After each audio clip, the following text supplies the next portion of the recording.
Udah, apa namanya, jangan kemana-mana ya. Nanti kalau mau kemana-mana gini aja, ke sekolahan aja, katanya. Ke sekolahan lagi ya. Jemput itu kakak-kakak lo, abang-abang lo, katanya gitu kan. Bapak lo sakit. Ada di situ ada om saya, ada saudara-saudara saya pada menggotong-gotongan. Semakin mendekat kan penuh batang siapa saya kaget kan. Nggak taunya itu kurun batangnya bapak. Nah di situ ibu agak terdiam juga melihat bangku goyang, kursi goyang yang memang dulu biasa kita tuh kalau ada bapak kan suka di situ, bapak juga kan, anak-anak juga suka di situ gitu. Itu perlahan tuh bergoyang. Iya, itu dia beneran, dia ngedatengin ibu katanya gitu kan. Bahwa seakan-akan dia menghibur ibu, padahal dia ingin menggauli ibu.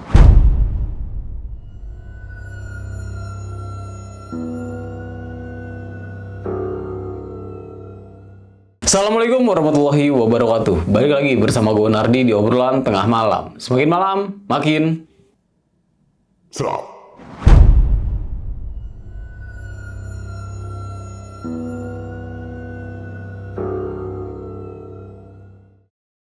Oke nih, guys, kali ini kita sudah kedatangan seorang narasumber yang memiliki cerita pengalamannya ketika dia tinggal di daerah Klender.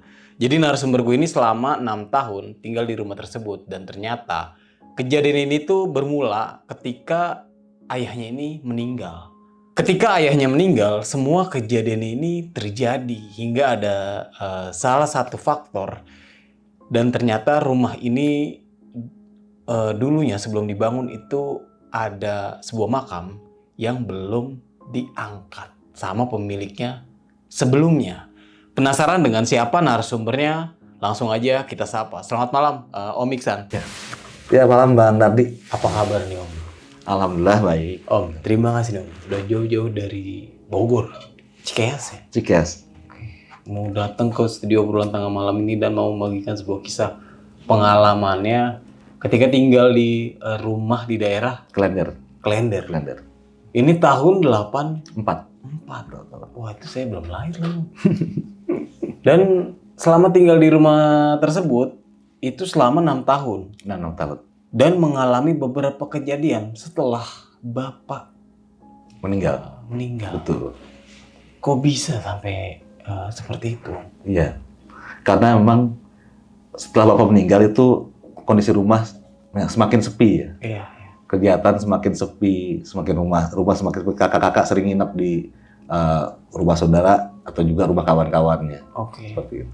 Nah Om, yang jadi permasalahan aku nih Om, kok masih ingat sama cerita di tahun tersebut? Iya. Itu udah lama banget Om.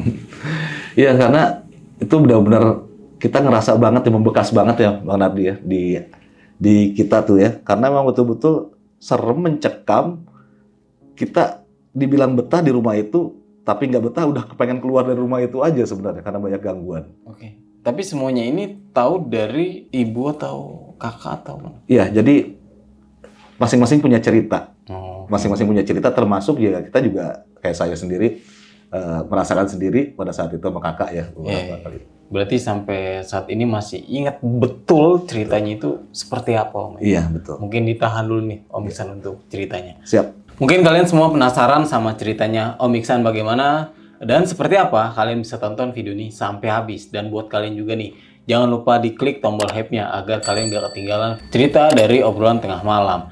Dan buat kalian juga nih yang ingin menjadi narasumber di obrolan tengah malam, kalian bisa langsung aja WhatsApp ke nomor yang ada di bawah sini nih. Jangan lupa kunjungi media sosial kita, nanti semuanya gue taruh di deskripsi. Om, sudah siap? Siap. Obrolan tengah malam?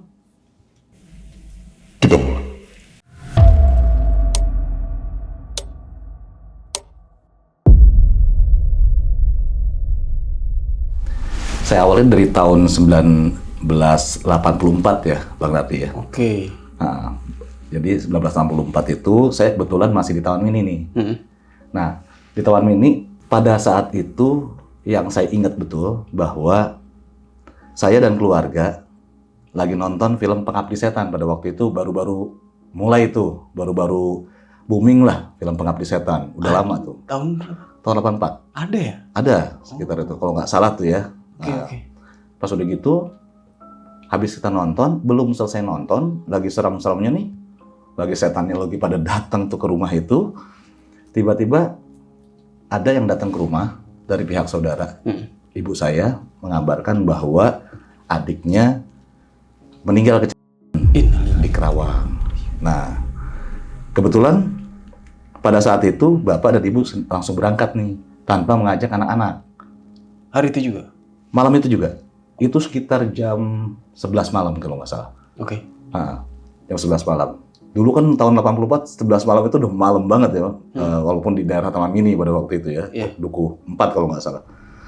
Berangkat ibu, bapak, kami cuman ditemenin sama satu saudara ibu yang memang sudah lama tinggal di situ untuk disekolahkan juga. Nah, pada saat kita masuk kamar masing-masing, kebetulan saya ada 2 orang kakak saya yang perempuan itu dan 1 orang saudara saya yang dari Banten itu yang teman kita nih itu satu kamar. Nah di kamar itu jadi pintu di sebelah sini ada kaca besar di atasnya hanya untuk pencahayaan ya. Pada saat itu kita nggak bisa tidur. Pada saat nggak bisa tidur itu ada gedoran kaca. Itu jelas kaca bergetar mengagetkan kita semua. Itu sering beberapa kali seperti itu. Sampai kita tuh histeris ya, anak-anak histeris semua, ada yang guling-gulingan, maksudnya guling-gulingan pakai selimut gitu ya. Terus ada yang langsung nginin pakai guling ya kan. Nginin wajah dan kuping pakai guling. Saking takutnya? Saking takutnya. Kemudian bergetar lagi tuh kaca lagi, dan itu terus menerus sampai kita tuh ditenangkan betul-betul, kita bacaan rame-rame ya di situ. 2 orang kakak saya, kakak perempuan saya termasuk saya, dan saya mau ngedengerin aja ya, maksudnya saya belum begitu bisa ngikutin ya ibaratnya. Tenangkan, alhamdulillah kita tenang, terus lama-lama tidur tuh. Nah, udah. Kemudian besok sorenya datanglah, pulanglah bapak saya. Udah pulang, kita cerita bahwa ada kejadian seperti ini, ada gedoran-gedoran kaca, bahkan ternyata cerita kakak saya yang lain ada gedoran pintu katanya. Semalam itu sama, di kamar yang lain mereka nggak bisa tidur juga. Bukan cuma kita yang ketakutan. Bukan, ini mohon maaf sebelumnya, jadi bukannya ini dihubungkan dengan om saya yang meninggal terus mendatangi apa, enggak, bukan seperti itu ya. Mohon dimaklum ini mohon dimaaf keluarga, jangan sampai salah paham gitu ya. Yang jelas kan memang jin memang seperti itu gitu kan, mengambil kesempatan dalam situasi yang seperti itu gitu, seakan-akan orang yang bersangkutan yang kecelakaan, padahal bukan seperti itu. Gitu kan. Nah kemudian ada selang sekitar sebulan, bapak saya ngajak saya, yuk kita main ke rumah temannya bapak, katanya gitu, di Klender. Udah, kita ikut. Saya ikut. Kalau nggak salah saya dan kakak saya tuh, yang laki-laki 1 orang tuh. Nah kemudian Klender nih kita nih, sama bapak saya bertiga nih. Sampai di sana, oh ternyata masuk gang rumah gitu kan. Pas udah gitu, oh ada tanahnya luas juga ya gitu kan. Tanah kosong luas, tengah-tengah ada rumah model lama. Kemudian kita masuk. Nah di situ ada kawannya bapak. Ya ada ibu-ibu biasa lagi pada nyuapin anaknya kalau sore itu kan sore itu kalau nggak salah. Bapak ngobrol, kita ngeliat-liat aja. Nggak lama kita survei tuh masing-masing kamar. Terus ada kamar mandi gitu ya, kita survei tuh. Kita survei. Kalau letaknya ini begini, oh masih ada tanah di belakang, samping masih luas. Cuman bangunan tua, cuman secemplok aja nih gitu kan. Udah, bapak ngobrol, nggak tahu ngobrolin apa. Udah kita pulang. Ada selang beberapa bulan kemudian, sekitar 3-4 bulan kemudian, bapak saya menginformasikan sama keluarga nih, lagi makan, kita bakal pindah ya ke Klender, gitu. Nah, terus ibu biasalah ngajak kita wah enak loh begini-begini gitu kan. Udah kita suasana baru ya kan, di sana enak, adem masih ini gitu kan. Masih enak lah pokoknya Jakarta Timur. Jakarta Timur juga katanya gitu kan. Pokoknya enak lah gitu. Oke. Akhirnya kita setuju nih anak-anak nih gitu. Kemudian bapak bilang, coba dibangun dulu nih, rumah di sana dibangun dulu. Nanti sebelum 100% jadi ya kita udah nempatin, gitu kan. Ada selang 1 tahun ya, kalau nggak salah 1985-an ya, pindahlah kita ke sana. Dan itu masih ada pengerjaan rumah sama saudara saya. Nah, beberapa orang saudara saya, sama kenalan ibu juga ada tuh, yang mungkin sekarang jadi saudara saya juga ya, dikerjakan ya bangunannya. Dan itu memang total berubah. Jadi yang tadinya kamar mandi ya jadi kamar kakak saya. Tadi ada sumur, di situ saya lihat ada pompa, itu jadi kamar kakak saya. Yang tadinya tuh tanah kosong, jadi dapur, jadi kamar mandi belakang, terus jadi musola, termasuk ada kolam ikannya. Besar kayak kolam renang, kolam ikan itu. Udah, kita tempatin di sana. Saya juga kurang begitu ngeh pada waktu itu ya, apa diselamatin dulu atau enggak nih, ini rumah nih gitu kan. Ya, jadi kalau bapaknya bapak ini kan kakek nggak pakai kayak gitu-gitu, ya kan. Intinya rumah ke situ dibacain doa aja sudah gitu kan. Jadi nggak ngumpulin orang, nggak selamatan dulu apa gimana, gitu kan. Terus kalau bapak sih agak berbeda gitu kan. Nah, udah kita tinggal di situ. Nah kemudian pada waktu itu kita termasuk keluarga yang alhamdulillah mapan, gitu kan, karena bapak salah satu pejabat di rumah sakit di Jakarta Selatan ya, di Salemba. Kemudian ibunya ahli gizi di sana juga. Kita keluarga yang mapan, keluarga yang bahagia, keluarga yang harmonis, yang betul-betul dekat juga dengan keluarga besar. Terus kita sering berbagi dengan orang sekitar. Jadi rumah itu ramai. Jadi banyak tamu, banyak kegiatan. Nanti tamu-tamu dari kantor bapak, nanti saudara-saudara dari ibu, om-om saya suka pada datang. Jadi rumah itu cukup besar ya, Bang Nardi ya. Jadi nggak kerasa serem apa gimana, nggak. Jadi boleh saya ini kan letak-letaknya bahwa kira-kira sekitar 70 meter kalau nggak salah, itu dari gerbang depan ke pintu rumah. Hampir 100 meter tuh. Nah itu ada melewati beberapa pohon cemara dengan taman yang agak luas. Kemudian di situ ada garasi sebelah kiri, di belakang garasi itu musola, kemudian ruang tamu, ruang tengah ya. Di sisipan ruang tamu tuh ada kamar ibu, terus kamar kakak lagi di samping ruang tengah. Dapur di pojok sana ada ruangan sendiri besar. Kemudian gudang, kamar mandi belakang, dan itu dari kamar mandi belakang ada tangga menuju lantai 2. Nah, jadi rumahnya seperti itu, tapi kita dikelilingi pagar yang sekitar hampir 4 meter, kayak penjara nih, Bang Nardi nih, gitu.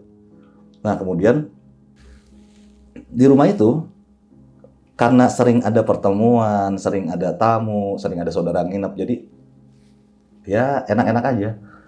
Terus bapak juga sering pergi, kita kalau misalkan ini ya, setiap minggu, ya kita ke Taman Mini yuk, seringnya ke Taman Mini, ntar kita ke puncak, kemana gitu, sering pergi. Silaturahim dengan saudara di Sukabumi, di mana. Jadi pas ini kita sama-sama terus kita tuh. Kayak tuh hampir nggak ada suatu hal yang janggal dari rumah itu.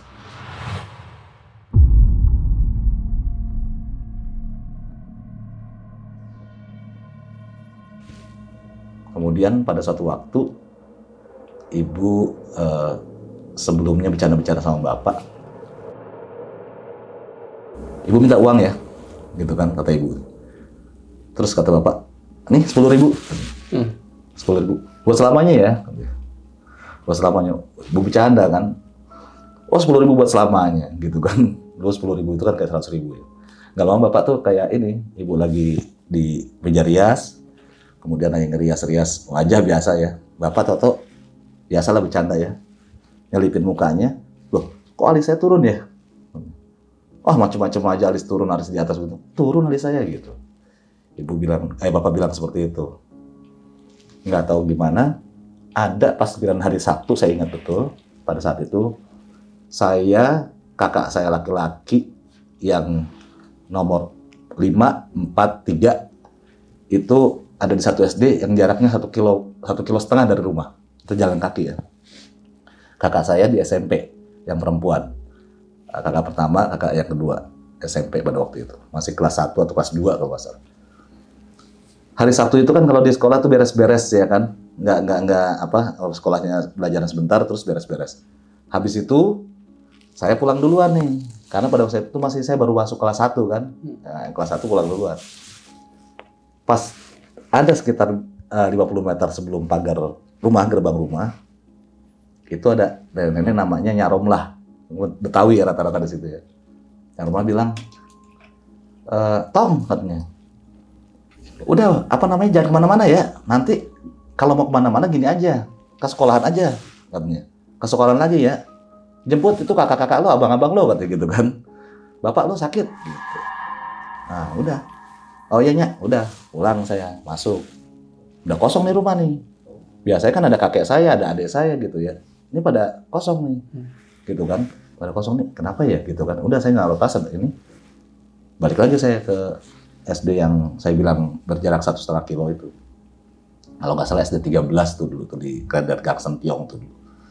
Nah, habis itu saya kasih tahu kakak-kakak saya untuk segera pulang, gitu. Saya sendiri nggak tahu apa yang terjadi kan.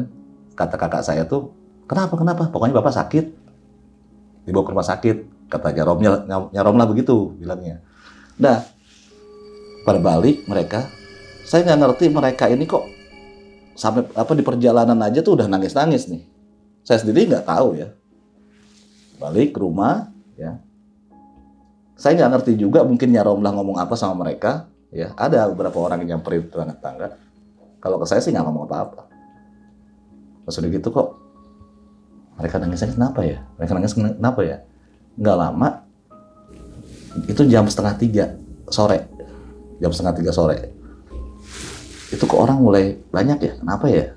Pada banyak orang gitu ya. Banyak ini gitu tamu. Siapa ya? Saya nggak kenal ya. Tahu-tahu kok pada giniin kursi, pada giniin. Kenapa ya? Gitu kan. Saya nggak tahu. Kakak yang perempuan saya datang sambil dirangkul teman-temannya sambil ngamuk-ngamuk ya.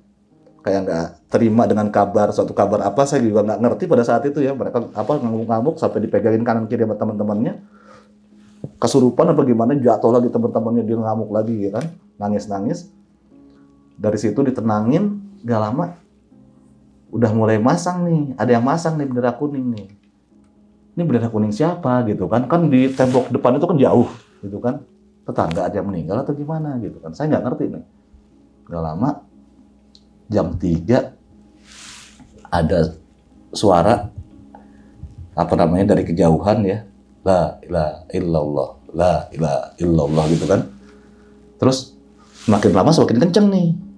Terus masuk. Pas masuk itu saya kaget, ini kurung batang siapa yang digotong-gotong nih. Ada di situ ada om saya, ada saudara-saudara saya pada ngegotong-gotong kan. Semakin mendekat kan kurung batang siapa, saya kaget kan. Nggak taunya itu kurung batangnya bapak.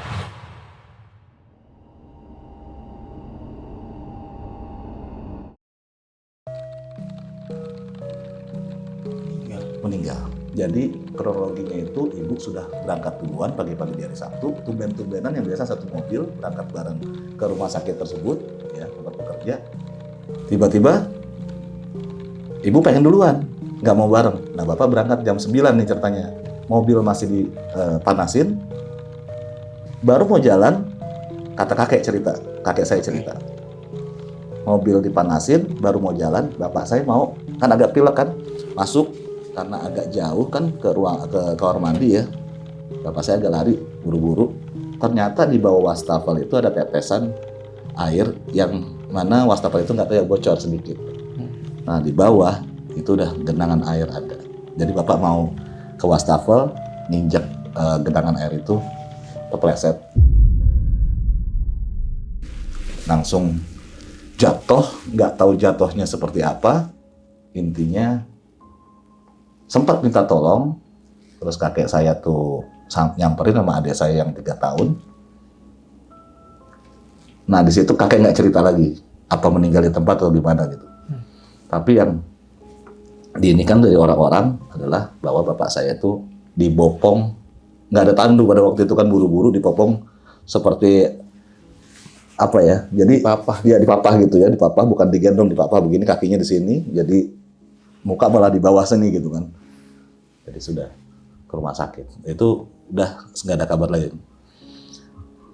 Nah, sore itu juga kita melihat semua jenazahnya, semua pada nangis, saya tidak. Tapi hati saya tuh betul-betul sedih, cuman air mata saya aja. Saya diam, nggak nangis, cuman air mata saya yang jatuh. Saya nggak tahu ya beban yang berat juga di saya, tapi saya mulai ngerti itu bapak saya meninggal. Saya ngerti semua tuh kebahagiaan berakhir. Saya ngerti kehilangan yang begitu sangat mengagetkan ini, ibarat petir di siang hari yang kita tuh nggak pernah duga. Cuman air mata aja saya yang bisa netes terus. Di situ ibu saya meluk saya, kemudian bapak saya dipersiapkan untuk disolatkan. Setelah disolatkan, berangkatlah mau dimakamkan di Perumnas Klender tuh, Malaka kalau nggak salah disebutnya. Dan di sana alhamdulillah orang banyak sekali yang datang. Kemudian pulanglah kita. Masih banyak orang. 1 hari sampai 7 hari masih banyak orang. Saudara-saudara masih ada yang nginep, masih bolak-balik. Hari ke-10 ya, itu sudah mulai dong.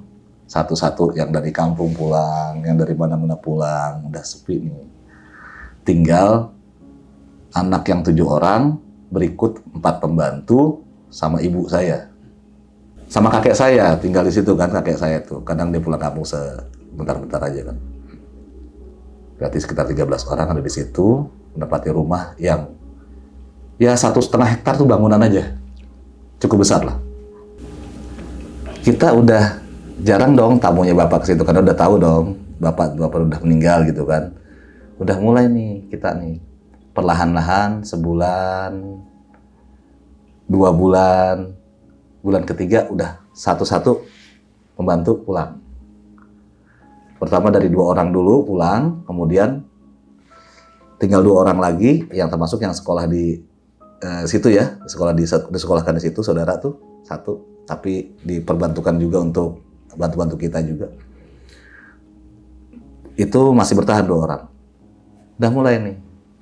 Udah mulai. Jadi setiap hari, walaupun udah berbulan-bulan, kita suka ada di teras depan ruang tamu.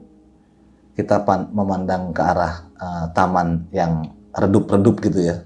Gelap enggak, terang juga enggak. Kategori sih cenderung gelap gitu ya.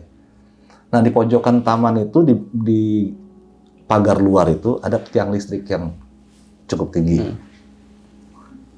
Kadang kita suka masih ini aja. Adik saya, bapak kok nggak pulang ya? Bapak kok nggak pulang ya? Bahkan ibu saya kadang-kadang susah, nggak sadar bahwa bapak udah meninggal, gitu kan? Tadi ibu bilang sebentar lagi rapat. Tapi kayak dengan kesadaran gitu. Loh kita kan, saya juga kan nyadar ya bahwa istilah itu bapak udah meninggal gitu kan. Tapi ibu kok ngomong kayak gitu kan? Apa bapak belum meninggal? Jadi saya tanya lagi gitu kan. Kan udah jelas meninggal gitu kan. Tapi ibu kayak sering lupa gitu. Apa karena sedih atau karena apa ya. Nah di situ juga saya sering lihat pada saat semua diam, renung gitu ya. Ibu tuh di bangku rotannya sambil memandang itu suka senyum-senyum sendiri ke arah tiang listrik itu. Senyum gitu ibu ya. Ini kenapa nih mama kita nih gitu kan.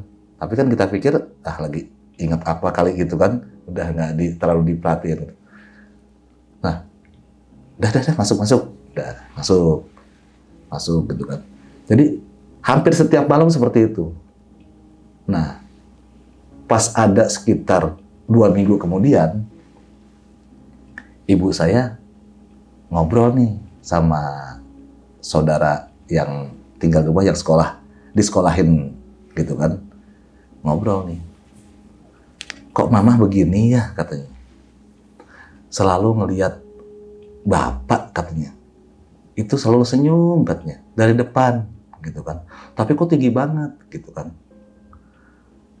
Itu mama ini kali ilusi aja apa gimana gitu kan. Lagi banyak jangan bengong, makanya jangan banyak bengong gitu kan.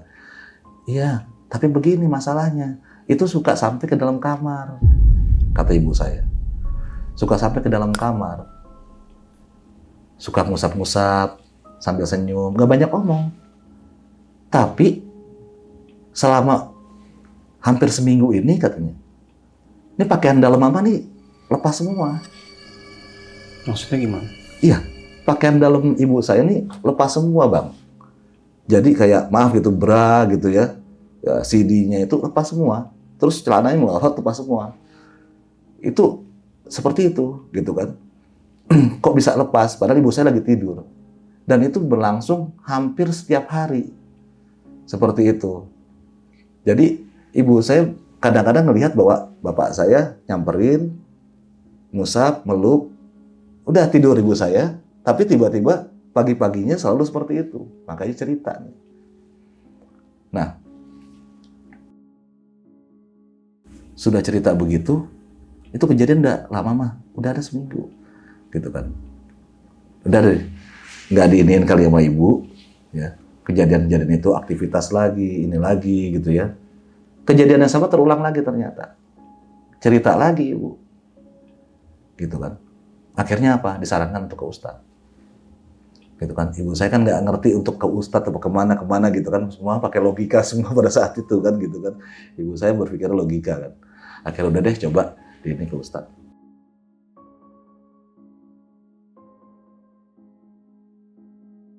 Ternyata benar bahwa itu ada sosok tinggi besar yang suka nempel di tiang listrik depan itu, ya.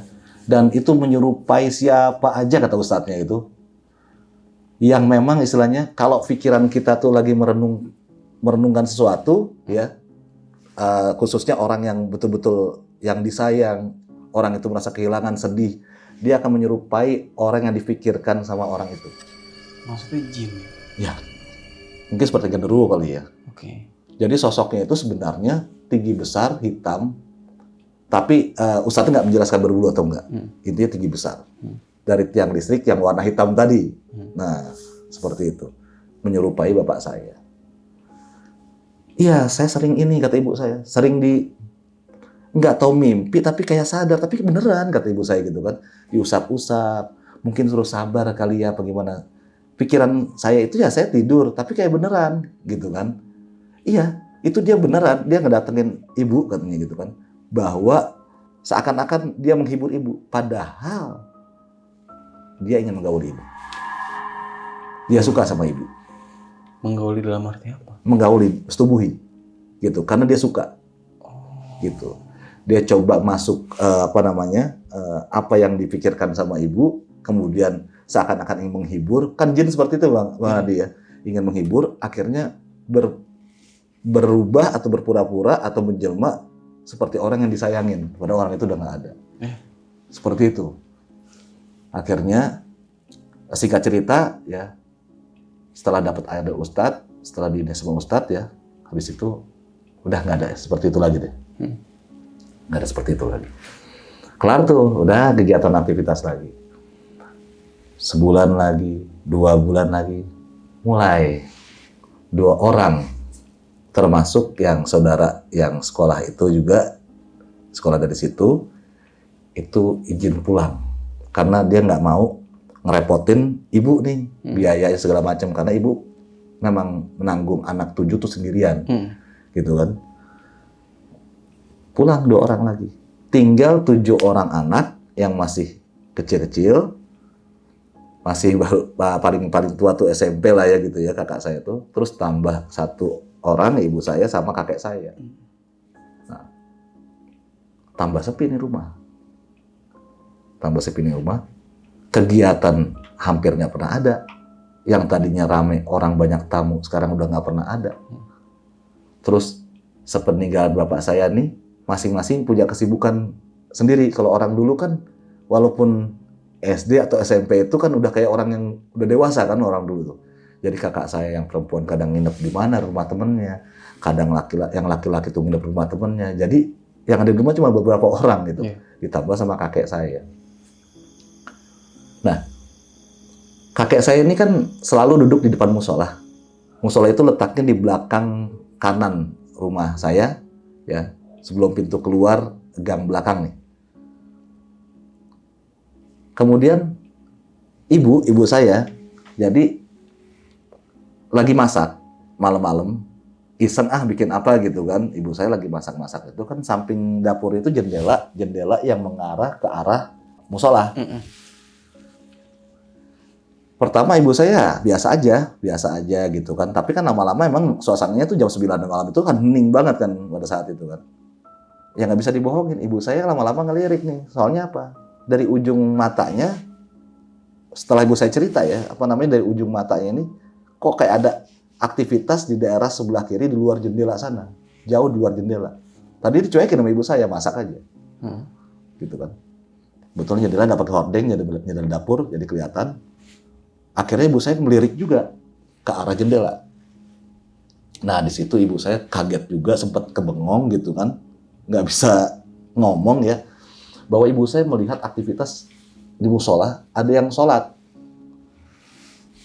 berdiri, terus diantar ke bawah cepat sekali gitu, lama-lama cepat, gitu. Kayak sujud berdiri lagi, lama cepat, kok sholat apa gitu kan. Jadi seperti itu. Kaget ibu saya di situ. Itu siapa gitu kan? Diingat-ingat kakek lagi pulang kampung. Berarti nggak ada orang, gitu kan? Nggak ada orang. Nah, ibu saya sempat bengong dulu, ya kan, sampai memperhatikan. Pas lama-lama, ibu saya itu gerakannya itu udah nggak wajar. Lempar juga sampai penggorengan segala macam. Pokoknya nih, codet ini dilempar udah. Kompor itu pada waktu itu masih kompor minyak ya. Ya, ibu saya teriak-teriak, matiin kompor minyak, gitu kan. Gitu. Masuk ke kamar ibu saya, terus anak-anak yang ngelihat ibu tuh begitu, ya buru-buru masuk, gitu kan. Buru-buru masuk kamar masing-masing, hening suasana. Dan malam itu terasa panjang sampai subuh itu. Dulu tuh. Kemudian, selang beberapa hari kemudian, sama, ibu saya lagi masak juga, ngelirik ke arah kiri.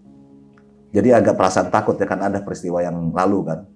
Perasaan takut tuh ngelirik gitu kan ke arah jendela gitu kan. Tapi pada saat itu nggak tahu kenapa mulai lupa lagi ibu saya. Ngelirik ke arah sebelah kiri. Oh kakek gitu kan. Nanti ini ya katanya iniin nih nasi goreng kakek gitu kan, kakek lagi santai. Gitu kan di musola duduk. Gitu kan nasi goreng kakek ya. Pas udah gitu udah selesai, anak-anak makan, mau diiniin. Nih, nasi goreng buat kakek. Nanti tolong iniin ke situ, musola. Mah, kakek kan lagi pulang kampung gitu kan. Iya. Mam, ini nasi goreng buat kakek, maksudnya kemana nih? Diantar ke kampung gitu kan.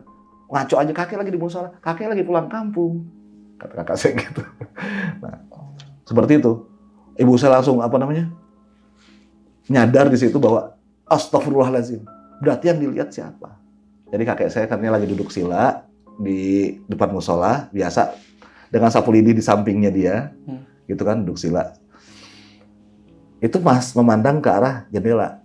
Yang dikira sama ibu saya, kakek saya tuh lagi ngeliatin masak apa nih, kepengen gitu loh.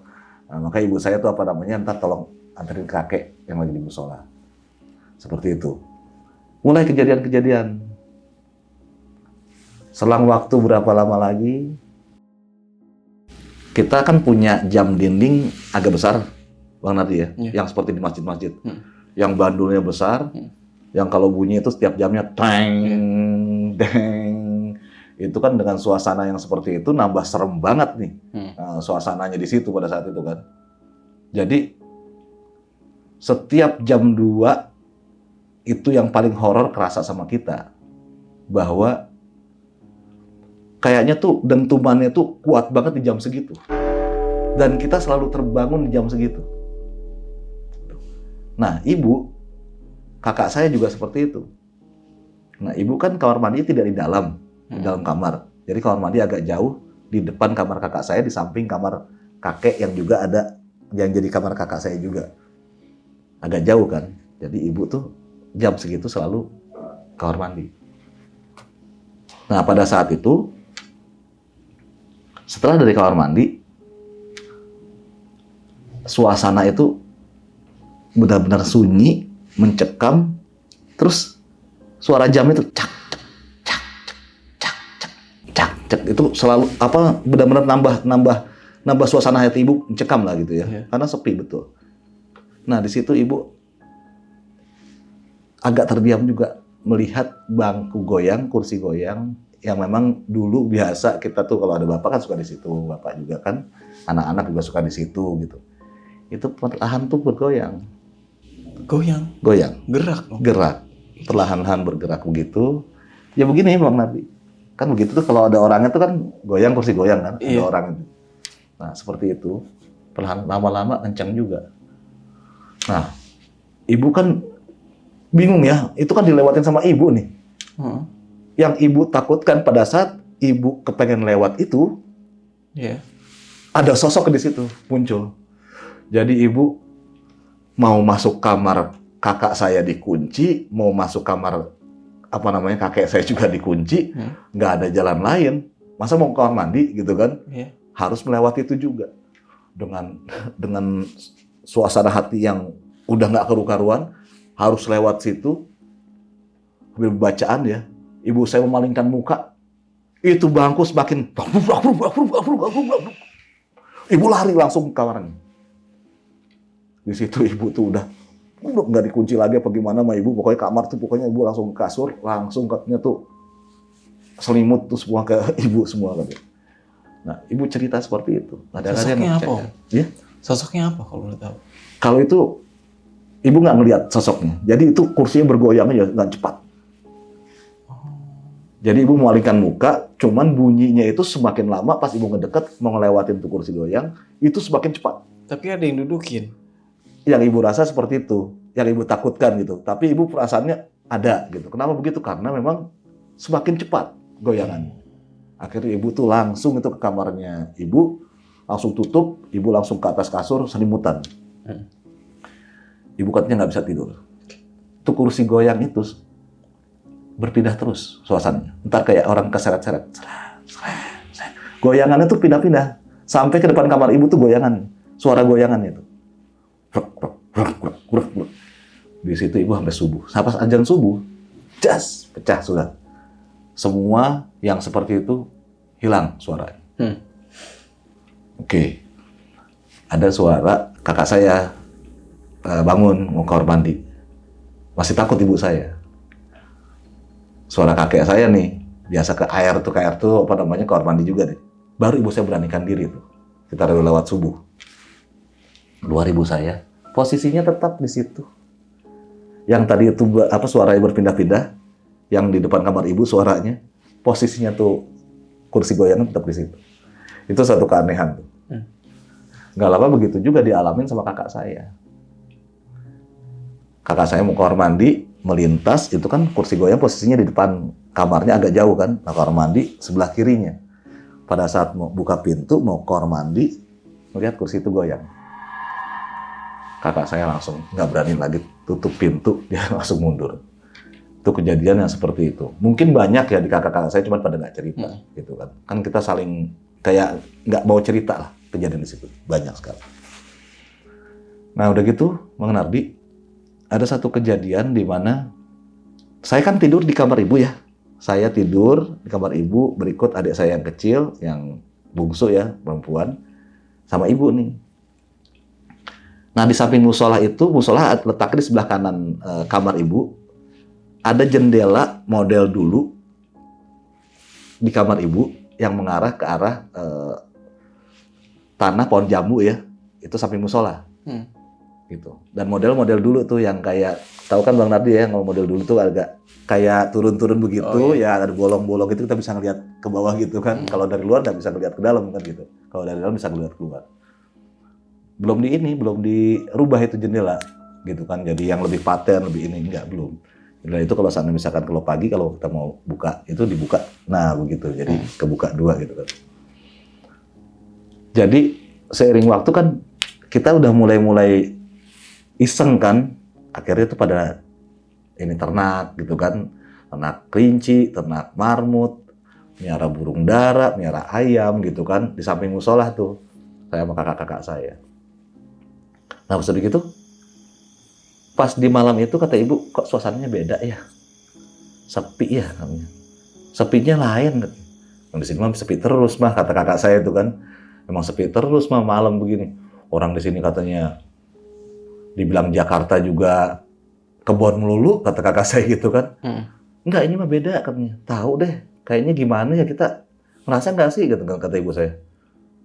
Iya sih katanya. Ya udah jangan malam-malam tidur, ntar pada bacaan-bacaannya kata ibu saya, udah bacaan. Ya udah, nggak malam-malam tuh, pada bubar tuh. Tidur, pas satu malam itu, saya kan orangnya gampang ini juga kan, kalau ada orang yang bangun, ntar dia duduk lagi, bangun duduk lagi gitu kan, pokoknya ada gerakan gitu kan, pasti saya agak sedikit, siapa sih gitu kan, ada apaan sih gitu kan, pasti bangun saya, ngedusin lah gitu ya, ngedusin. Nah ibu saya ini kayak gelisah bang, kayak gelisah, ntar kanan, ntar ke kiri di samping saya kan. Jadi ternyata ibu saya ngedenger itu kok di halaman luar di samping ya, dekat musola, itu kok binatang-binatang itu kayak pada kayak apa namanya, dikejar-kejar apa gitu. Jadi kayak pada mau berantem kayak ini gitu kan, burung dara ya, ayam segala macam tuh, brok, termasuk kelinci, marmut gitu kan. Ada apaan sih gitu kan. Ibu saya bangun. Tapi ibu saya nggak berani ngelihat ke jendela itu gitu kan. Cuma duduk ibu saya tuh. Ada apa sih? Gitu kan. Akhirnya pas direbahin lagi, semakin besar itu, bagian luar. Ada apaan sih ya? Kata ibu saya. Terus di jendela, tahu-tahu ibu saya tuh ngedengar dari kuping kanannya nih ada jendela, posisinya nih bahwa ada kayak cakaran-cakaran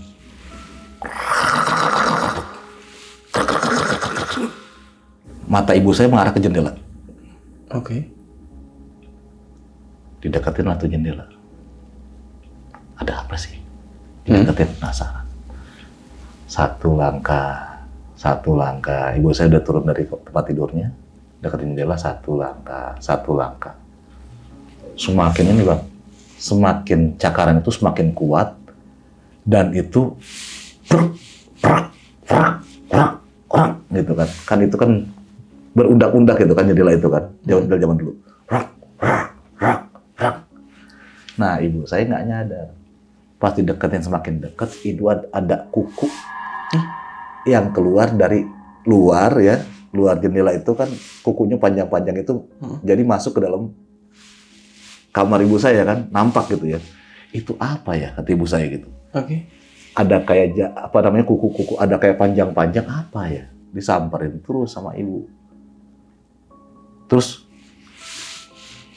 itu apa namanya, hewan-hewan ternak tadi tuh, hewan-hewan yang piaraan tadi tuh, apa namanya, dia tetap masih brok gitu kan. Akhirnya apa? Maling jangan-jangan, kata ibu saya.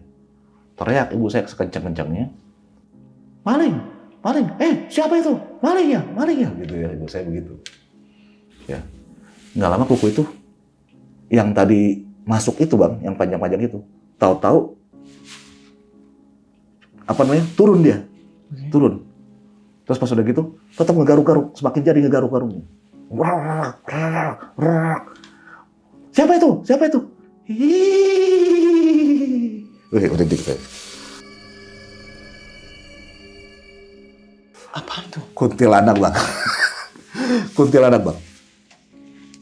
Jadi ngegaruk-garuk jendela ibu saya, kukunya itu dimasukin ke sela-sela apa namanya, jendela ibu saya yang model dulu itu masuk. Terus ibu saya teriak-teriak seperti itu, garukannya semakin, cakarannya semakin ini ya, semakin hebat. Nggak lama langsung seperti itu bang. Setelah itu ada sekitar 2 menit ya, apa namanya, pada saat itu dia bingung ibu saya. Wah, kuntilanak. Itu lompat ke kasur, nggak banyak omong, tutup bantal. Ada sekitar 2 menitan itu sekuat apa kondisi dari hewan piaraan, udah senyap lagi. Nggak seperti orang apa namanya lagi berantem bagaimana gitu kan, udah senyap lagi. Itu pokoknya ibu udah nggak bisa tidur di situ. Nah, yang bikin di sana itu suasana tambah mencekam. Jadi ada musola yang corong speakernya itu benar-benar ngarah ke arah rumah saya, gitu. Jadi kan kota dibilang hidup tapi mati ya, dalam artian tuh kalau sekarang mungkin banyak orang yang begadang sampai 24 jam sampai ke pagi lagi gitu. Kalau itu benar-benar orang tidur semua gitu loh. Pada zaman itu gitu ya. Jadi speaker masjid itu benar-benar kedengeran banget. Dan kalau seandainya sekarang kan pakai sholawat tahrim apa gimana gitu ya. Kalau dulu mungkin ada sebagian ada yang seperti itu. Musola saya tuh, musola yang maksudnya di perkampungan saya itu enggak bang.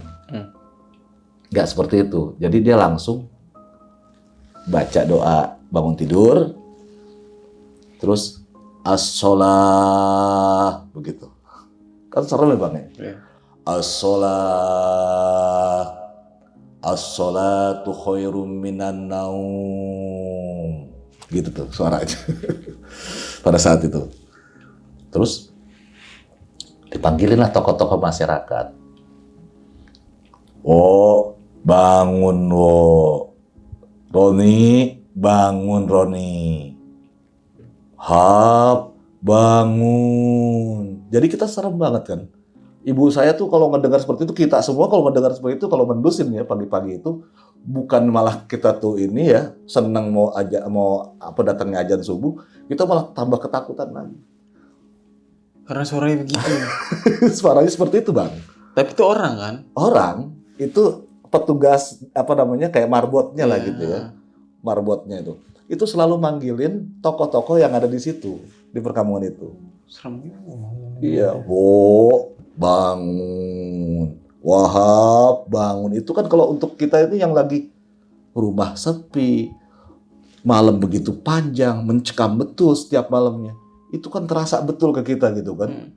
Panggilan-panggilan itu seperti ada ya apa namanya, ada makhluk lain yang datang gitu kan.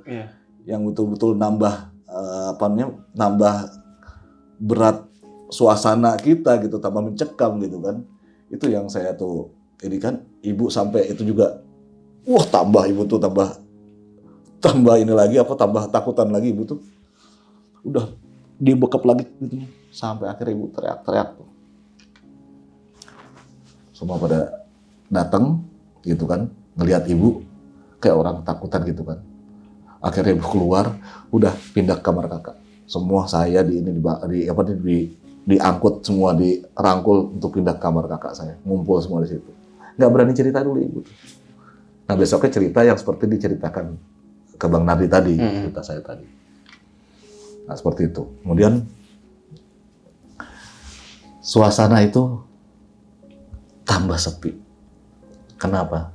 Semakin banyak keluarga itu saya tuh yang tinggal di tempat lain. Kakak saya ternyata tinggal di Bogor, ngikut saudara di sana.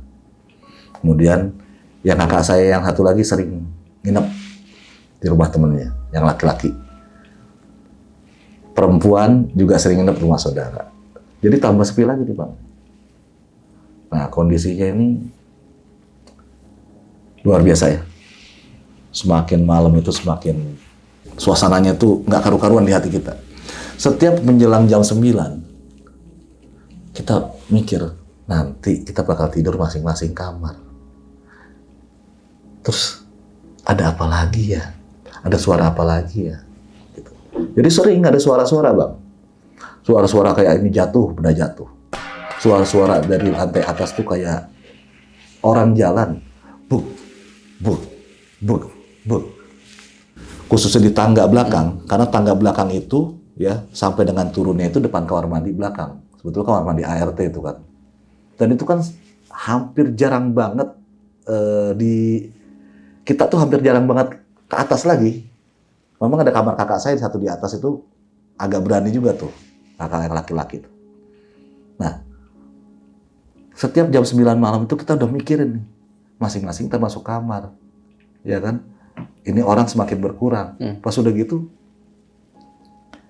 saya nanti tidur sama siapa ya? Gitu kan. Yang ini belum pulang, ini bakal pulang nggak ya? Takutnya tidur sendirian. Wah bukan main nih. Kan ibu kan udah bilang, udah kamar masing-masing. Ya jangan nyampur dong gitu kan, kamar masing-masing gitu. Terus udah gitu apa namanya? Udah Pak, sering ada suara orang nyapu. Di samping sebelah kiri, rumah saya kan ada ruangan buat nyuci tersendiri ya, nyuci baju gitu kan. Pas udah gitu, sebelah sininya luar pagarnya tuh, setelah pagar yang tinggi itu, ada di luar itu pohon mangga. Oke. 2. Pohon mangga ini bentuknya kayak perempuan tapi sambil nari. Oh, gambarnya. Enggak, bentuk Oh, bentuk dari pohon. bentuk itu. pohonnya itu. Oke. Jadi bentuk tubuh perempuan, Iya. tapi kayak nari. 2 pohon mangga itu aneh juga tuh. Yang tampak di kalau dari kamar kakak saya atau kakek saya tuh. Kan kakek saya sama kamar kakak saya tuh nyampur tuh gitu. Jadi kalau kita buka jendela tuh ada seperti itu. Oh, kelihatannya seperti orang. Seperti iya gitu. Nah, pas udah gitu, kalau malam itu suka ada yang nyapu, Bang. Set. Kita sih mikirnya memang kan namanya tembok 3 meter lebih ya. Dari orang kampung aja kan di situ kan. Tetangga kita yang di perkampungan itu kan yang memang ada aktivitas apa gitu kan. Tapi setahu saya yang namanya tuh mereka jarang pada begadang. Rata-rata udah pada tua. Engkong-engkong, nenek-nenek gitu ya, nyak-nyak gitu kan. Yang mudanya juga ya kalau yang tanggung-tanggung itu paling main di lapangan sebentaran jam 10 udah pada balik gitu. Setiap malam, Bang. Sak. Jam berapa? Ya itu sekitar jam-jam 12 gitu kan. Pokoknya kita udah, kalau di sana kan jam 9 itu udah malam ya. Kita rata-rata tidur jam 9, setengah 10 itu udah malam. Udah tidur, jam 12 terus kita sek. Ntar pindah Bang, ke dekat musola. Ntar pindah lagi, kayak dari belakang, kebun belakang. Kan di belakang kita ada gang, belakang tembok belakang kita ada gang, kemudian ada kebun. Nah, kebun pengusaha mebel tuh. Oke. Isinya itu pohon sawo, pohon nangka, pohon rambutan, pohon kecapi, pohon jengkol, banyak pohon jengkol. Luas banget tuh kebun itu. Nah itu Bang, kakak saya itu yang nempatin lantai atas, yang kakak laki-laki ini. Selalu dia tuh ngelihat bahwa ada seperti orang yang lompat nginjek balkon kalau malam itu. Oke. Blek gitu. Kakak saya seperti itu. Ternyata dia juga agak kaget juga ya pada malam itu. Jadi dia kan bandel lah. Maksudnya sepeninggalan bapak ini mungkin banyak pikiran kali ya. Udah mulai mikirin beban ibu ya. Rokok malam-malam, ngumpet-ngumpet di lantai atas sendirian. Deket tangga. Hordeng tertutup. Balkon nggak kelihatan. Tapi pada malam itu, kok dia ngelihat kayak ada kain yang jatuh gitu ya. Yang kelihatan dari kaca kusen. Kan kusen kan ada kacanya gitu ya. Kan model kusennya seperti itu. Ada kacanya di atas itu. Kok seperti ada kain yang jatuh gitu kan. Dia pikir ada yang ngejemur apa kan gitu kan. Ada yang ngejemur-jemuran apa nih gitu kan. Atau ada apa nih gitu kan. Gitu kan. Dia sambil ngerokok. Dia bukalah hordeng. Jadi gitu Bang. Dia melihat bahwa ada perempuan.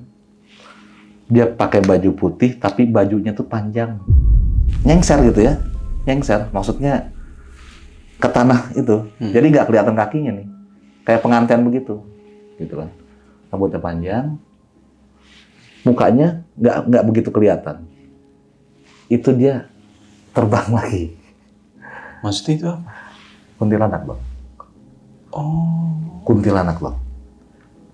Itu dia masih nggak sadar dia tuh. Dia masih nggak sadar Bang. Dia melihat seperti itu masih nggak sadar. Apa ya? Cuma begitu-gitu aja dalam hatinya. Cuman kalau dia kan, udah gitu nggak terlalu dipikirin. Seminggu kemudian, nah dia turun dari atas tuh, sampai jatuh-jatuh. Gara-gara apa? kejadiannya sama, gitu. Kok malam itu kok ini banget ya? Dia lagi ngerokok juga. Akhirnya dia penasaran bang. Kemarin waktu itu sempat keinget sedikit, ada yang itu apa ya? Dia buka dari pohon, dari kebun sana, hinggap di balkon, terbang hinggap di balkon. Kira kakak saya burung. Kok burung kok lama-lama gede banget ya? Bajunya putih itu gede banget ya? Kok lama-lama ini banget ya? Kayak bersayap-sayap begitu ya? Kok begitu? Ya itu, kakak saya tuh agak jatuh-jatuh itu, langsung lari itu. Pada saat sosok itu mengeluarkan suara lagi seperti di kamar ibu saya tadi. Itu Ini yang kedua kalinya? kedua kalinya, berjarak seminggu. Oke. Kakak saya kan tadinya bengong aja, apa itu ya? Gitu kan. Pas udah gitu, jadi kayak kain rambutnya nggak begitu kelihatan bang awalnya. Kayak kain aja gitu. Kan dulu kan musim layangan yang gede-gede kalau kita bikin tuh layangan. Apa ada layangan yang jatuh dari pohon apa namanya, pohon jengkol yang apa kena angin terus jatuh apa gimana, layangan kuang-kuang kita bikin besar-besar bang. Bisa berapa meter tuh, 2 meter kalau bikin. Dikira kakak saya begitu. Layangan jatuh barangkali ya gitu kan. Tapi kakak saya langsung kabur di situ pada saat itu ngeluarin suara. Hehehe. Tuh pada saat seperti itu. Di situ kakak saya tuh baru nyadar ini kuntilanak. Kakak saya lari, turun tangga, jatuh guling-gulingan. Gitu. Jadi sakit nih ya. Sakit beberapa hari. Terus ayo cerita, apa lagi yang sering ini? Kalau ini sih kaget, nggak tahu tuh katanya. Baru ngeliatnya kayak gitu katanya. Emang suka ada katanya. Di balkon yang sebelah kiri, dekat pohon apa namanya, kan suka nanam di pot-pot itu. Pohon lidah buaya segala macam tuh kan, ibu suka nanam. Emang katanya, suka ada aja katanya, yang kayak orang duduk, ntar kayak orang ngobrol. Ngobrol tuh nggak ketahuan bang, apa yang diobrolin dan bahasanya apa. Kayak orang ngobrol aja di luar. Kayak orang ngobrol. Tadi lihat tuh kakak saya di jendela dekat tangga. Jadi tangga ini nanjak, seberang tangga itu pintu, terus balkon sebelah itu kan jendela nih, ya kan, kuset. Nah sebelahnya lagi ada jendela di sini. Pas paling ujung tangga paling atas nih, sebelah kiri ada jendela. Nah itu untuk ke balkon yang sebelah kiri. Nah pas udah gitu, sering ada tuh yang ngobrol seperti itu. Tapi nggak ada orangnya. Pas kakak saya tuh geser itu hordeng, itu selalu berhenti suara itu. Nanti pas giliran udah dirapetin lagi, kakak saya masuk ke dalam kamar lagi, mulai lagi yang ngobrol lagi. Nggak ngerti apa yang diobrolin, nggak ngerti, pokoknya suara seperti itu. Lama-lama kan kakak saya takut ya gitu kan. Gitu kan, awalnya kan ya mungkin dari tembok luar kali, orang kampung apa gimana gitu kan. Tapi lama-lama kan kakak saya takut ya. Kok setiap seperti itu kan dibuka seperti itu, dilihat kok nggak ada gitu kan. Wah rumah juga jarang diberesin lah pada saat itu ya, balkon jarang diberesin gitu kan. Jadi apa namanya, pernah satu waktu kakak saya bilang begini, yang suka nempatin lantai atas, sama kita ini adik, dengerin deh. Nanti kalau mau dengar ada suara orang jalan. Jadi kakak saya nggak pikir itu hantu apa-apa, ntar suara setan, nggak begitu. Jadi ada suara orang jalan. Apaan emangnya? Nggak tahu, pokoknya ada suara orang jalan. Dengerin. Ntar ada suara orang turun tangga sama naik tangga gitu. Jadi boleh bilang seperti ini ya bang ya. Jadi pada saat itu saya nggak dicor bang lantai atas. Jadi kita pakai kayu kayak jati-jati begitu ya, kayak kayu. Jadi full kayu, lantai atas tuh nggak dicor. Jadi kalau ada orang jalan tuh, iya kedengeran juk gitu kan. Kita dengerin bang dari bawah nih, kata kan gitu, kakak saya bilang begitu kan. Ada 2 orang kakak saya termasuk satu orang kakak saya termasuk saya, jadi 2 ya. Terus kakak saya yang 1 itu ketemu. Kita ini dulu. Ini kita laki-laki sok-sok berani lah ya gitu. Dengerin nanti nih. Sekitar jam 11. Yang lain udah pada tidur bang. Udah sepi. Itu benar bang. Suara jelek. pegang-pegangan tangan tuh di situ. Yang satu pegang tangan begitu, pokoknya sambil pegang-pegangan tangan gitu kan. Jelek, jelek, sampai pas bener tangga, jelek, jelek, jelek, jelek, baru di tengah sebelum turun kabur semua kita. Itu kita benar-benar kabur. Ya habis gimana? Kan takut bersosok ya Bang ya, takut bersosok. Ya terus nunjukin ke kita gitu kan. Berarti ini cuma suara doang ya? Suara doang Bang. Suara, tapi itu jelas. Iya. Pertama dari atas cek, cek, cek melangkah, ada orang langkah. Dari atas tangga. Sampai di tengah tangga, kan semakin kedengeran dong. Sebelum turun tangga kita kabur semuanya. Daripada benar-benar ada sosoknya ya, lebih baik kita udah kabur duluan aja deh gitu kan. Bang banyak cerita di sana Bang. Saya juga kalau siang gitu ya, saya suka buka jendela kakek saya tuh, kamar kakek saya kan, yang saya bilang ada pohon mangga 2 itu. Jadi kita masing-masing punya cerita ya, kakak saya juga punya, saya punya. Pada saat kita tuh ngelihat pohon mangga seperti itu ya, nggak tahu kita tuh kayaknya dibilang tenang, tapi agak lain aja hati gitu. Jadi tuh kita memandang sambil tiduran di kasur, tahu-tahu kayak di bawah alam sadar kita, entah kita udah tidur atau apa, itu pohon mangga itu nari-nari Bang. Oh, maksudnya goyang gitu? Iya goyang tapi kayak nari-nari Bang. Oke. Kayak seorang penari lah, sinden lah, itu nari-nari. Itu semakin ekstrim nari-narinya, semakin ekstrim, makin lama semakin ekstrim nari. Terus kadang-kadang kita kaget kan, kayak saya waktu itu kaget kan. Saya bangun, astagfirullahaladzim. Oh saya tidurnya ngimpi kali. Kayak pohon mangga itu ya. Pohon mangga nari gitu kan. Pohon mangga nari nih. Terus apa namanya? Ngimpi. Udah, saya pikir ngimpi dah. Ternyata saya, kakak saya, dan beberapa orang, bahkan saudara saya yang menempati kamar kakek saya yang memandang pohon mangga itu punya cerita yang sama seperti itu. Saya nggak ngerti nih sejarahnya pohon mangga ini, saya nggak ngerti. Sampai bentuknya seperti itu tuh nggak ngerti. Tapi memang di situ Bang, jadi dibilang rame, perkampungan padat, tapi ya banyak kebun-kebun juga yang luas-luas. Tapi yang jelas makam itu nyemplok-nyemplok Bang. Nyemplok-nyemplok itu kalau sekarang kan makam itu di satu tempat. Oh pemakaman ini nih, udah semua warga di situ yang dari mana. Kalau itu enggak, di depan rumah warga ada 2 gitu ya. Terus di lapangan, pinggir lapangan ada 3 misalkan seperti itu. Terus yang makam keluarga yang nggak jauh jaraknya ada lagi di situ 10 gitu kan. Jadi kita tuh kalau lewat gang-gang itu ya, lewat gang gitu kan, itu selalu ketemu kanan kiri makam, kanan kiri makam, kanan kiri makam gitu kan. Kadang-kadang kita kan ya udah ketahuan lah, jadi serem lah gitu kan. Bahkan tapi dibilang serem, tapi kayak di depan masjid ya, musola ya, musola agak besar, itu rumah teman saya juga makam semua tuh, ada 8 makam besar-besar, panjang-panjang. Maksudnya gitu kita sering main di situ. Pernah satu waktu di situ, saya sama teman saya, jadi sempat ngadirin pemakaman orang gara-gara begini. Ada ribut-ribut, ada tangisan, ada ribut-ribut, apaan sih gitu. Apaan sih, saya tanya gitu. Jadi ada yang nangis, ada yang ini segala macam. Ya Allah, ampunin saya, ya Allah, ampunin saya, ya Allah. Ampunin saya, ya Allah. Ampunin keluarga saya, ya Allah. Ampunin anak saya, ya Allah. Gitu. Tolong, ya Allah, tolong gitu. Ternyata gini Bang.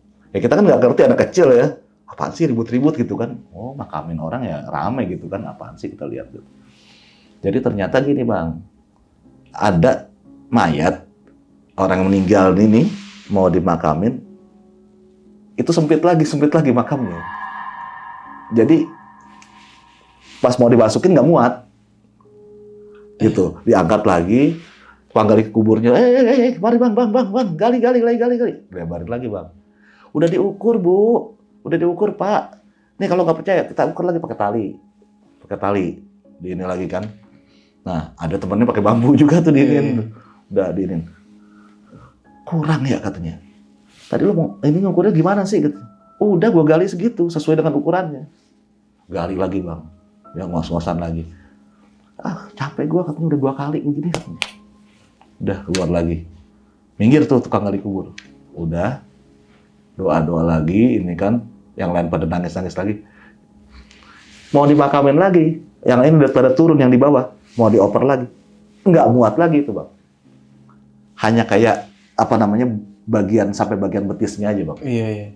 Jadi nggak muat gitu. Akhirnya naik lagi ke atas lagi, ya kan.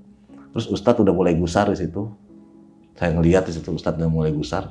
Terus dia ngobrol sama tukang gali kubur, dia ngobrol sama apa namanya anak-anaknya, sama keluarganya. Udah sekarang ridoin semua, minta sama Allah ampunin dosa-dosa ini orang ini, gitu kan. Pokoknya minta ampun, gitu kan. Nah udah sambil ini biasa ya, jangan sedikit ya sebelum masuk. Ayo kita baca yuk subhanallah walhamdulillah gitu kan, sambil begitu. Begituin sama bang, nggak muat juga. Akhirnya apa? Ditekuk, ditekuk bang pocongnya bang. Jadi nggak lurus lagi, ditekuk. Diambil itu apa namanya bagian apa namanya lutut ya, pokoknya ditekuk begitu masuk gitu. Itu pun nggak ini ada kendala lagi dalam. Kalau ditekuk begitu kan susah untuk masuk ke situnya kan. Nah itu kan, jadi biasalah ribut-ribut lagi tuh. Ini nggak bisa ini kan begitu kalau orang makamin kan. Nggak bisa ini. Udah tolong ini, paksa gitu. Yang penting udah masuk ke dalam liangnya gitu. Gitu bang. Selama ini kan saya tinggal tuh tahun 84 sampai tahun 90 ya, gitu ya. Jadi selama Bapak nggak ada, ini kan suasana semakin sepi, anak belum begitu besar, tapi apa namanya kondisi rumah terlalu besar ya, tambah serem yang kita rasakan itu kan. Ya kakak saya juga apa namanya sering nemuin sosok kuntilanak depan kamar kakak saya, terus banyak hal lagi ya. Terus memang akhirnya kita harus menempati rumah dinas yang ada di Bekasi.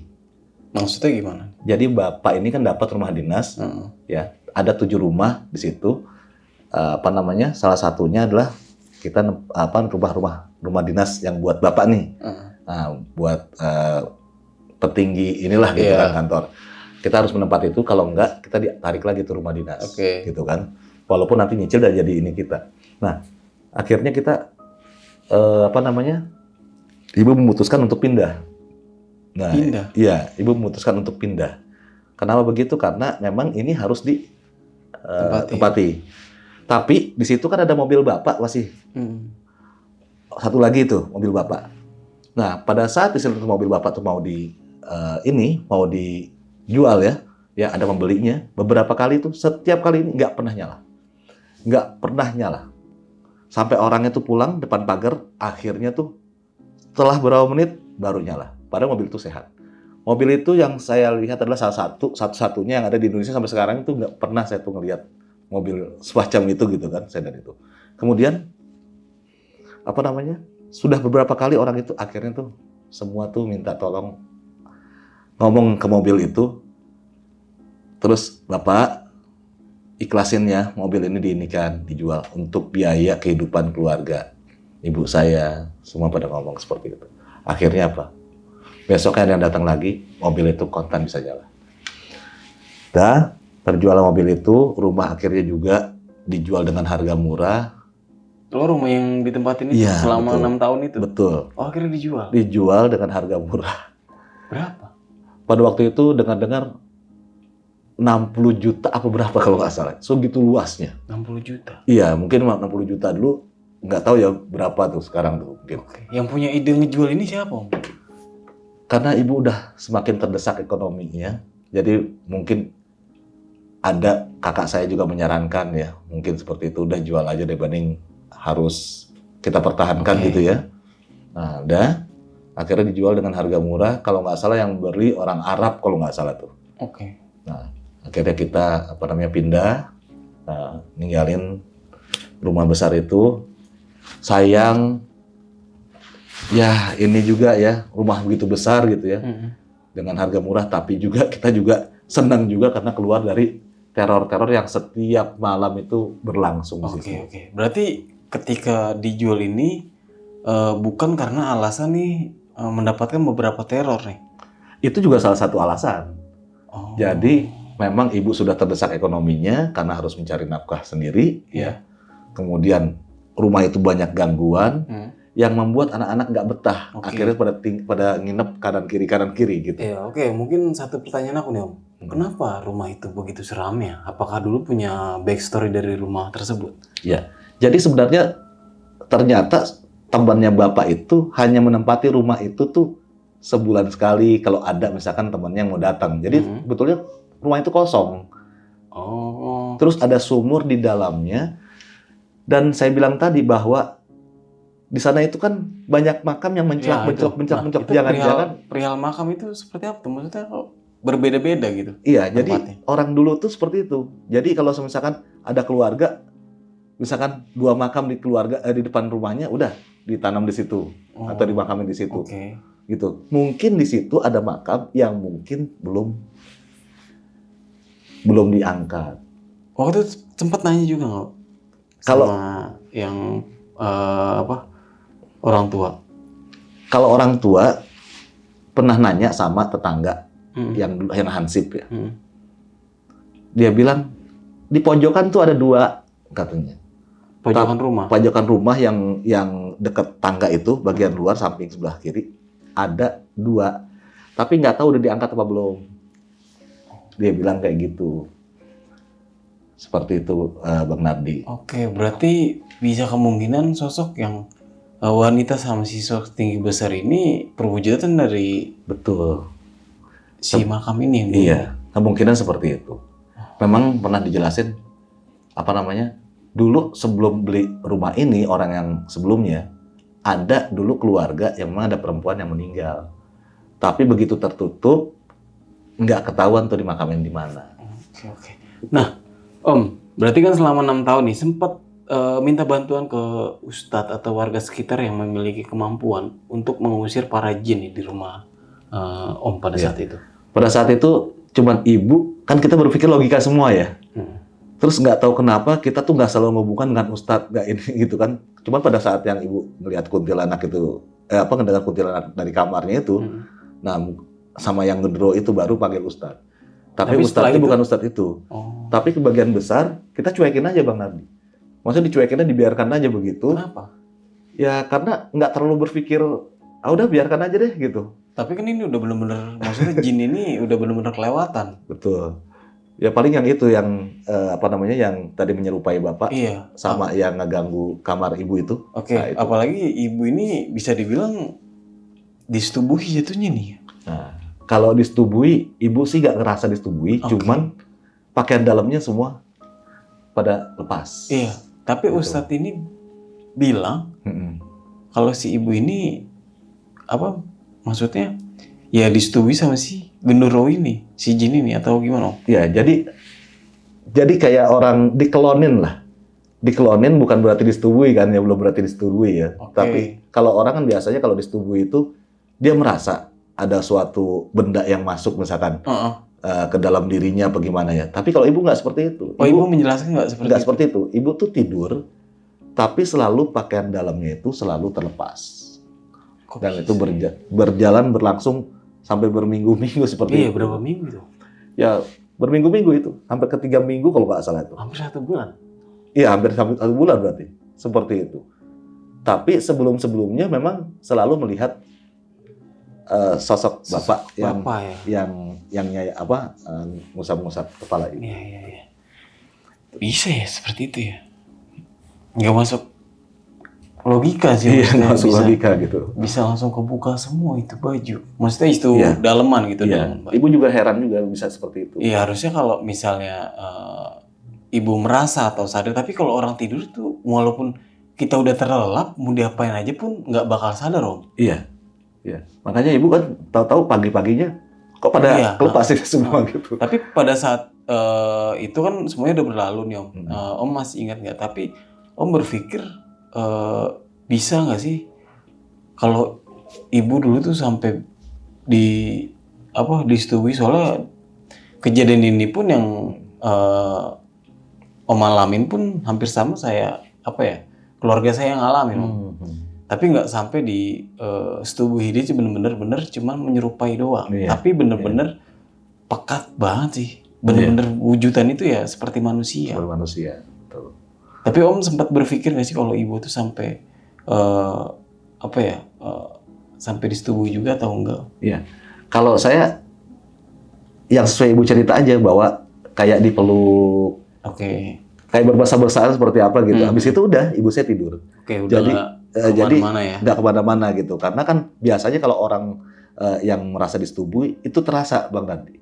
Oh, oke. Banyak cerita kan begitu. Itu Iya. terasa di si perempuannya bahwa ada benda lain yang masuk ke dalam kemaluannya gitu. Ini enggak. Berarti ini intinya cuma ditidurin doang ya? Iya, jadi kayak dikelonin gitu, tidurin tapi ini. nggak ngerti ya.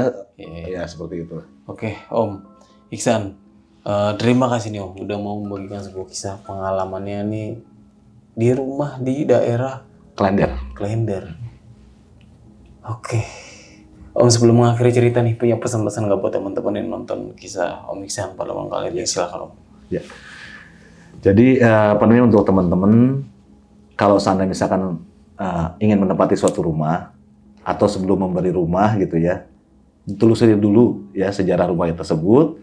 Kemudian pada saat menempati rumah ya tolonglah selamatan kalau bisa beberapa hari ya untuk kita saling keamanan kita sendiri dan untuk saling menghargai atau permisi lah kalau kata orang gitu kan untuk goib-goib yang ada di rumah itu. Soalnya ya dimanapun ya kita juga berdampingan ya. Ya berdampingan. Dan harus ya sopan santun. Sopan santun. Oke, Om Iksan sekali lagi terima kasih nih Om. Sama-sama. Bang Oke, Nadi. mungkin itu aja. Gue Nardi pamit undur diri. Sampai jumpa di video-video selanjutnya. Wassalamualaikum warahmatullahi wabarakatuh.